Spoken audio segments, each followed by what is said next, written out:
Can you give me an example of a first world problem? Yes, when my cell phone dies and I'm freaking out because I don't know how to live without First it. world problem to me would have to be when people complain that their internet's down, or that they can't get Wi-Fi, or that their phone's dead. Mainly because I find it kind of dumb.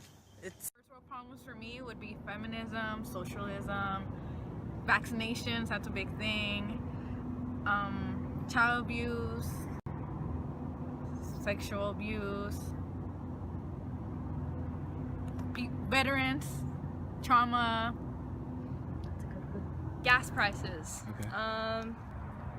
Utilizing our resources properly. Yeah. Trying to figure out who, since we have all of this wealth, I think it's kind of our responsibility to use it wisely and to figure out who to put in charge of all that money.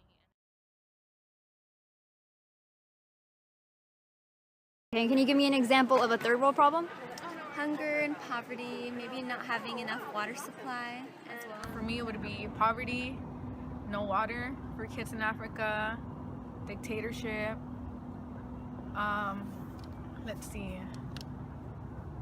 Basically, women not having any rights over there.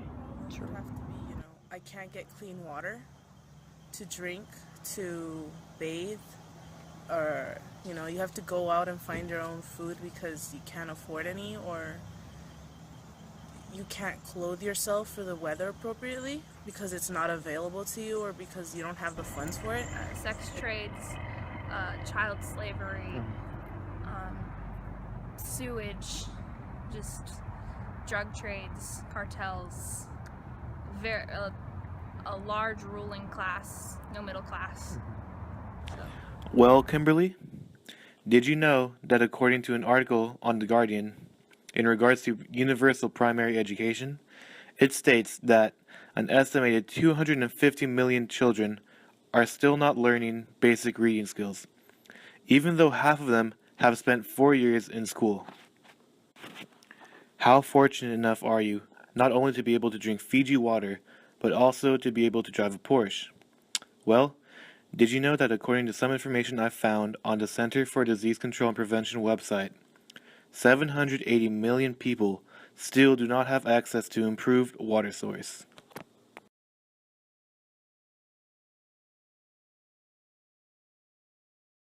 I hate when my phone charger won't reach my bed. Go to the bathroom and I forget my phone.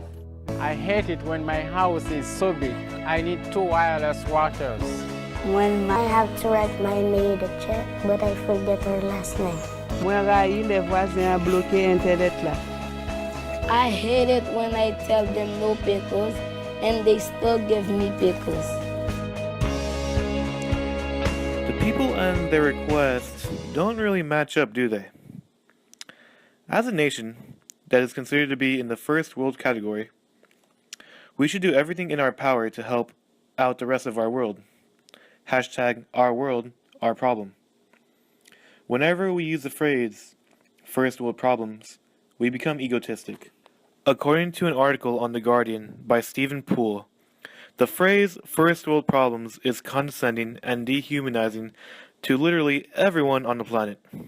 For a start, it patronizes those outside the first world by implying that hunger, disease, and war are not only prevalent among the global poor, but in some way, the sole conditions of their lives.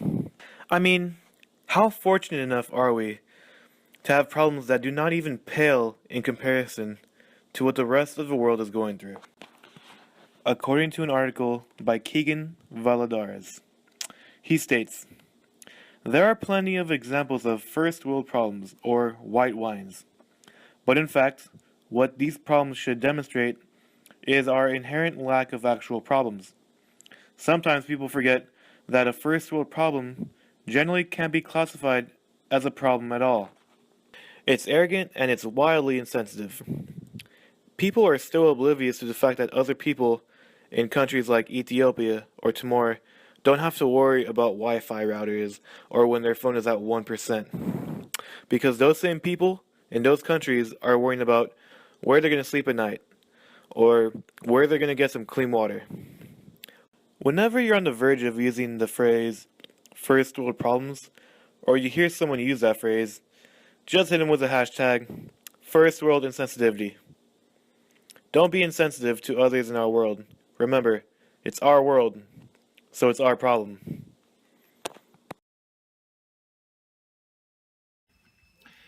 In closing, here's a quote by Rudy Francisco in his poem Complainers. When it feels like God is always a babysitter on the phone. Remember that 2 million people die of dehydration every year. So it doesn't matter if the glass is half full or half empty.